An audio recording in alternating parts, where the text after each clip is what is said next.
Hello anime lovers. तो आज हम एक्सप्लेन करेंगे जुजुत्सु काइसन सीज़न 2 के एपिसोड नंबर 3 को। अगर आपने एपिसोड नंबर 1 और 2 नहीं देखे हैं तो पहले वो देख लीजिए, लिंक आपको डिस्क्रिप्शन में मिल जाएगा। तो पिछले एपिसोड में हमने देखा तोजी ने रिको पर बाउंटी लगा दी थी, जिससे कर्ज यूज़र रिको को मारने उसके स्कूल पहुंच गए थे, लेकिन गोजो और गेटो ने उसे कुछ नहीं होने दिया। पर इसी बीच रिको की केयर टेकर मिसातो को किसी ने किडनैप कर लिया था और एपिसोड 3 की शुरुआत में गेटो बताता है गलती उसकी है, उसी ने मिसातो को अकेला छोड़ा था। और गोजो बताता है किडनैपर्स मिसातो के बदले रिको को मांगेंगे, पर उसके पास एक आइडिया है।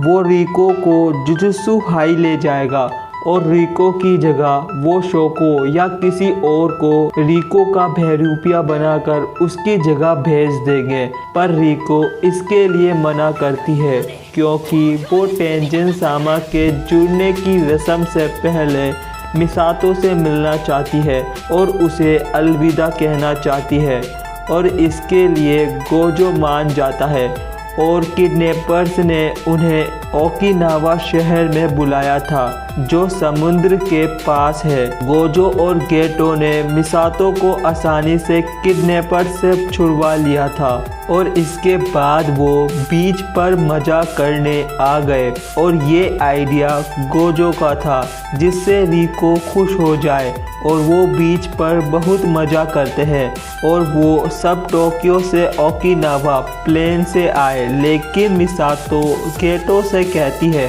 प्लेन से आना खतरनाक नहीं था। तो गेटो उसे बताता है सातोरू के पास कमाल की आंखें हैं जिससे उसने पूरे प्लेन को अच्छे से चेक कर लिया था, और गेटो ने प्लेन की निगरानी के लिए उसका कर्ज स्प्रिट प्लेन के बाहर रखा था और उनके टोक्यो जाने का वक्त हो गया था, जिससे रिको उदास हो जाती है। ये देख गोजो गेटो से कहता है कल सुबह वापस चलते हैं, और गोजो बताता है ओकिनावा में टोक्यो से कम कर्ज यूज़र है और बेहतर होगा अगर हमारी फ़्लाइट के दौरान बाउंटी का वक्त ख़त्म हो जाए। पर गेटो को गोजो की चिंता थी क्योंकि उसने अपनी टेक्निक कल से रिलीज़ नहीं की और ना ही वो सोया है। पर गोजो कहता है हमें डरने की कोई ज़रूरत नहीं और तुम भी हो, तो फिक्र किस बात की। और गेटो इस पर सहमत था और वो बहुत सारी जगह घूमते हैं और बहुत मज़ा करते हैं। रात में वो एक्वेरियम भी जाते हैं और दूसरे दिन वो टोक्यो जुजुत्सु हाई पहुंच जाते हैं और बाउंटी 4 घंटे पहले ही हट चुकी है।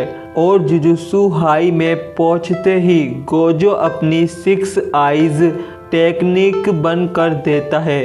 तभी कोई पीछे से गोजो पर हमला कर देता है, पर गेटो सोचता है ये नामुमकिन है, वो लोग जुजुत्सु हाई के बैरियर के अंदर है। और गोजो तोजी फुशिगुरो को देखकर कहता है क्या हम पहले मिल चुके हैं, जिस पर तोजी कहता है फिक्र मत करो, मैं भी लोगों के नाम याद रखने में बहुत बुरा हूँ।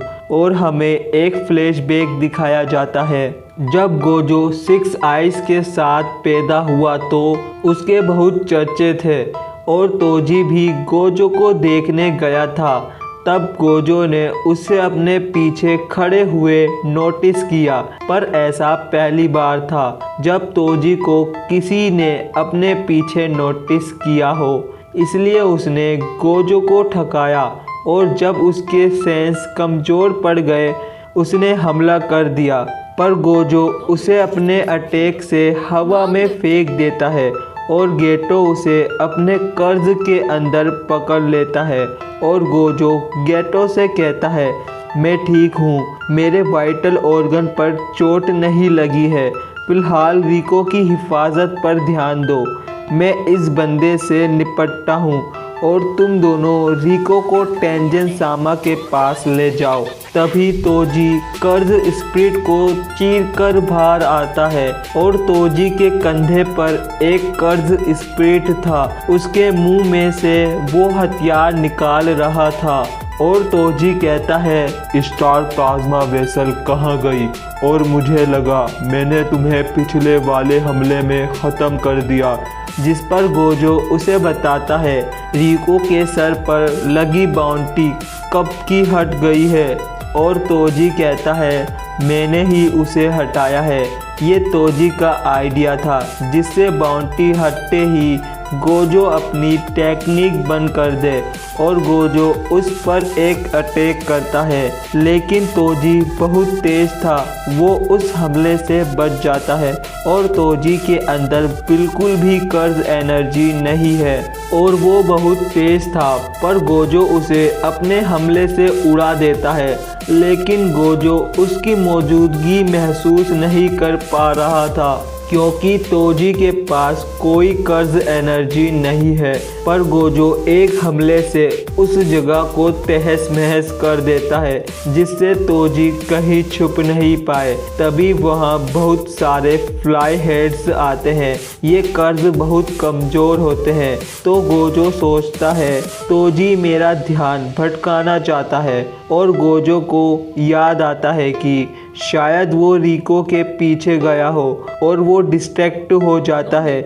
जैसे ही तोजी गोजो के अंदर एक खास कर्ज टूल घुसा देता है और ऊपर से नीचे तक उसे चीर देता है। फिर पैर पर स्टेप कर उसे कहीं जगह से चीर देता है और गोजो खून में सना हुआ वहीं गिर जाता है। पर आप सोच रहे होंगे कि गोजो की इन्फिनिटी शील्ड का क्या हुआ, तो मैं बता दूं स्पेशल ग्रेट कर्ज tool inverted spear of heaven है जो किसी भी टेक्निक को काट सकती है और इस टूल ने गोजो की इन्फिनिटी शील्ड को काट दिया। और इधर हम रिको को देखते हैं जो टेंजन सामा के पास जा रही थी और रिको मिसातो को गले लगाकर गुड बाय कहती है और वो दोनों रोने लगती हैं। और इसके बाद वो दोनों टेंजन सामा के इलाके में पहुंच जाते हैं और गेटो रिको को बताता है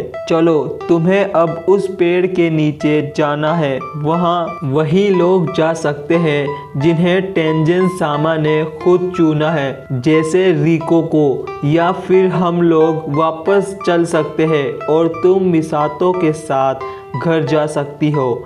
या सुन रिको चौंक जाती है, उसे नहीं पता था उसके पास दूसरा ऑप्शन भी होगा। पर गेटो रिको को बताता है उससे मिलने से पहले ही गोजो और उसने इस बारे में बात कर ली थी। अगर तुमने स्टार प्लाज्मा वेसल की रस्म को पूरा करने से इनकार कर दिया तो हम जुड़ने की रस्म होने नहीं देंगे, चाहे हमें टेंजन सामा से लड़ना पड़े। और इसके बाद की जिम्मेदारी गोजो और वो लेगा। और रिको कहती है उसे और नई नई जगह घूमना है और उन सब के साथ और वक्त बिताना है।